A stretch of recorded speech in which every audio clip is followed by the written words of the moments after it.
Hey folks, welcome to the May 2023 update for RTBR. We've got something special for you guys today, the first Division 3 focused content update.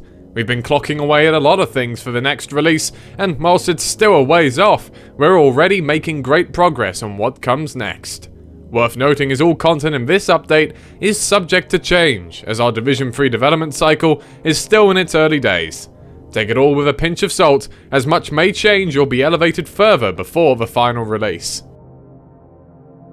Aiden is a new modeler on the team, and his first big task was the Combine Energy Gates. We already had a new texture for the actual force field, and a new sound effect too, so it was time to go all the way and introduce a new design. Modeled in close compliance with the other Combine assets so far, it's a solid addition to our growing repertoire of original Combine content.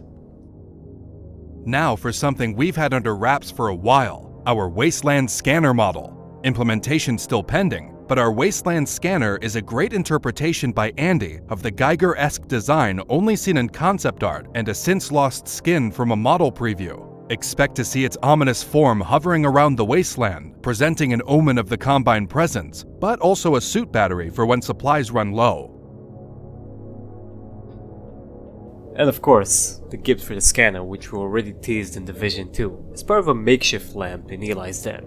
The inside hints at a far more biological construction than its city scanner counterpart, will provide plenty of satisfaction when it inevitably ends up in pieces in your hands.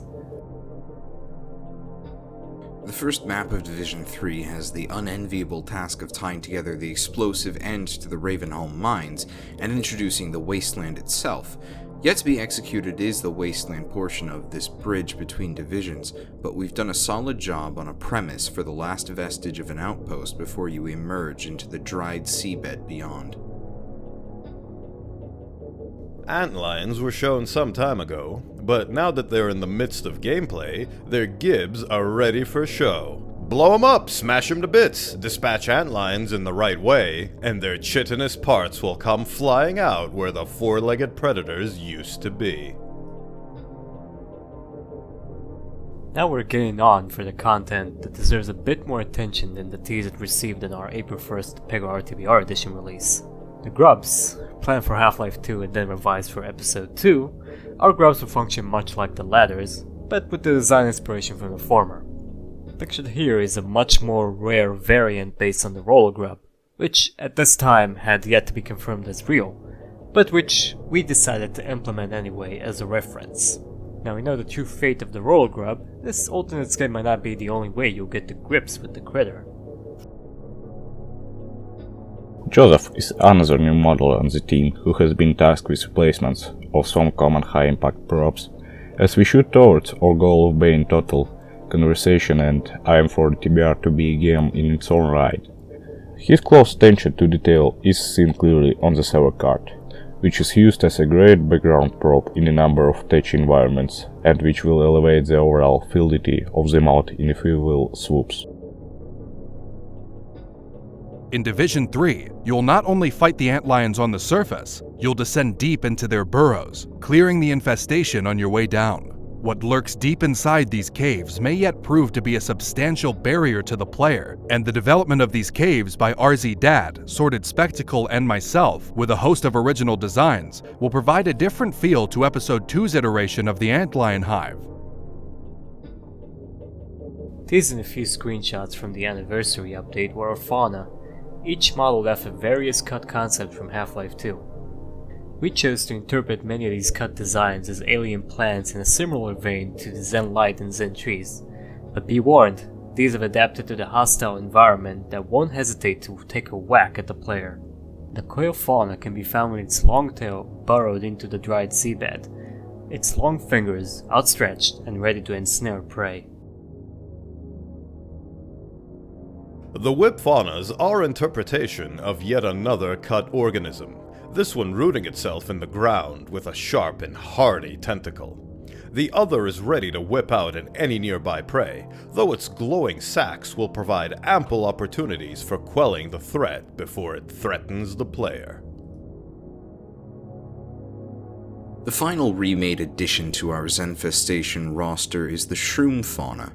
Not able to directly injure threats, it will instead spew out toxic gas from its organic nozzles that poison nearby foes. Be on the lookout for these, as once you're stuck in the cloud, you might find it difficult to find your way out.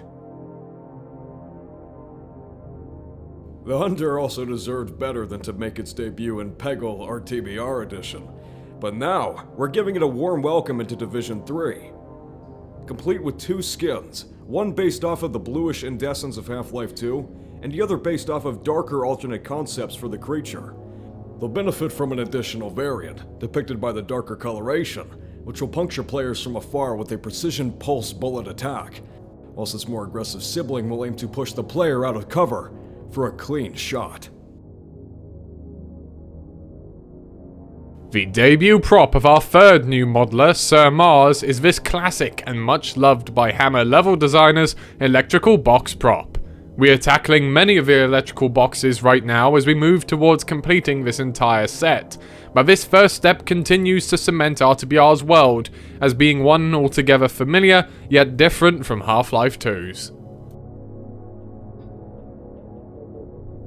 Another general used prop by Joseph is the radio, seen throughout the mod as a go-to for communication between citizen groups. You'll catch it throughout the mod, and with a new fancy on-skin for its screen, it will contribute to the lighting profile of maps to boot.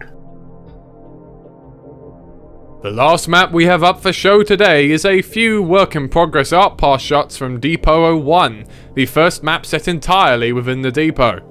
You'll head there to free Eli Maxwell and rendezvous with Alex as you make sense of this gigantic combine structure laying claim to the wasteland. And that's all for our Division 3 content update. Division 2 was a huge leap for us as a team, and the positive response was something we were truly humbled to see. But we're still going full steam ahead, and this ship's not turning around anytime soon. Before closing up, here's a few more roles we're still on the lookout for. 1. Competent level designers. We're still open to having both additional support in the art pass and blockout departments. 2. A facial flex or sculptor. We're still in need of someone comfortable with sculpting head meshes in the context of Source, so the creation of VTAs as well. And 3. A programmer. With the amount of custom content coming in Division 3, additional resources in our programming department would be ideal.